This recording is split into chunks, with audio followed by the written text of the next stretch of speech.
determined just by science, plain science, microbiology and paleontology and archaeology. We've already determined that Darwinian macroevolution cannot happen, cannot occur. You can't just randomly assemble complex parts and hope for the best that it all works together perfectly. You can't just throw dust in the air and eventually it will form into something, highly advanced and sophisticated. That can't happen. It takes engineering, it takes know-how, it takes smarts, it takes intelligence, it takes planning, and it takes ingenuity and intelligence to assemble and build and construct parts. You can't just throw materials out there and just say, okay, what's going to happen next, without putting energy into it, and skill and imagination and thinking. There has to be a purposeful direction in the manufacturing of anything. So you can throw out Darwinian evolution as being plausible.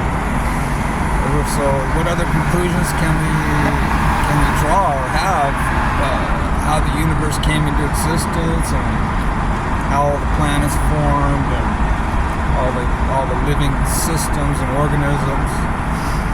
We have to say that we were created, either by God or by the gods, aliens. There's so many different theories. But we were biologically engineered in either like a laboratory test tube. That we were a forethought of someone else's thoughts. We were designed. But they used different kind of building material. They used living tissue, living organisms. They used matter that moved around and had life in it. So that wasn't just like, they assembled an engine block, an oil pan, and a distributor cap, and valve covers, and rocker arms, and push rods. It's not like they just went to a factory and started assembling all these parts that really don't have life in themselves. These parts we have those kind of parts in our bodies, but they're alive. Each part in our body is alive in of itself, and it works together with all the other components. The heart itself is alive. Although it doesn't function without the Lord. Our brains are alive, our skin is alive, our flesh is alive. It's not steel, it's not metal, it's a living tissue that's covering our bodies. And so that's why it's so much superior, because these are living materials that we're constructed with. Our eyeballs have so many different living organisms in them. It's a living organism in of itself. Our eyeballs, our tongues, our lips. You put our ears, you put our skin and our flesh underneath the microscope, you're gonna see all kinds of little critters, little creatures crawling around. We're made of this stuff. We're made of these molecules, and they all move around. They're like little entities. They're like little extraterrestrial beings that are moving around and all over our bodies. We don't see it unless it's magnified several times. But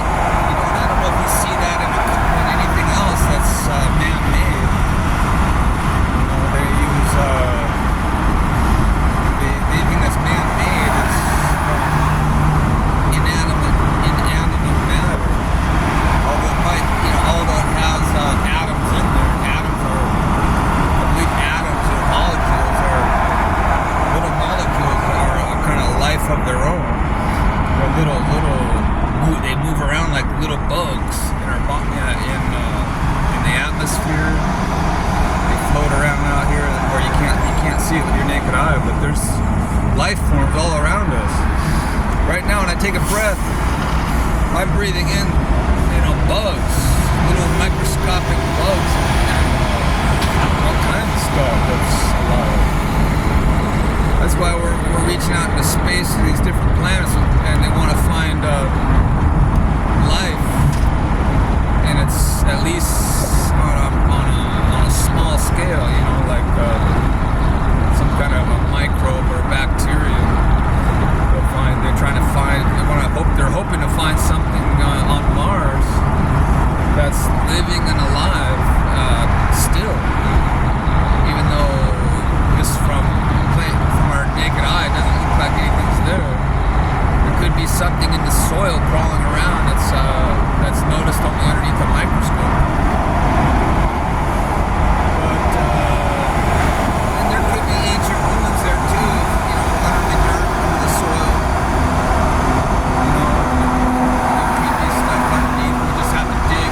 We'd have to set robots up there that can dig into the soil and expose what's underneath it in order to see it. Because there could be life forms up there. There could be evidence of an ancient alien or civilization.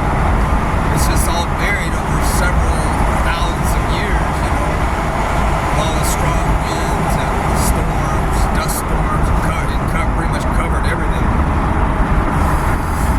Although I'm surprised nothing's sticking out of the dirt, If they had anything that was, tall, like any skyscrapers or tall structures, I think that some would be sticking out of the ground that we'd be able to see with the Martian rover. But maybe we haven't seen every inch of the planet yet. We're just still looking in the wrong areas. Or maybe they have seen stuff and they're just being hush about it. I don't know. Time will tell. I guess Elon Musk wants to get us to Mars so we can see if there's any evidence of an ancient civilization. That would explain a lot, because according to the Anunnaki stories of these Anunnaki gods, apparently they used that as a stopping ground before they came to Earth. They used Mars and they used the moon, supposedly, to they set up temporary camps, kind of like as a transitional planet when they left the Guru. According to these Anunnaki legends, if you buy into that stuff, because it's still not concrete when it comes to evidence. It's just conjecture still, based on trying to put all the ancient mythologies and legends together. There seems to be credibility to the story because so many of these ancient manuscripts that we've found, all these from the different cultures around the world, they all have these stories about these beings that came from outer space and landed on Earth, trying to produce a different species of humans called they were called the GG. They gave them different names, but Nephilim, or they give them different names. It's different according to the different languages, different tongues. They call them. They give them different names. They've probably labeled some of these. They've probably given them names that we thought were actually tribes, but they're actually half-breeds with these extraterrestrials. So maybe some of these names are just what the natives gave them. We just don't recognize it because we haven't really identified it yet.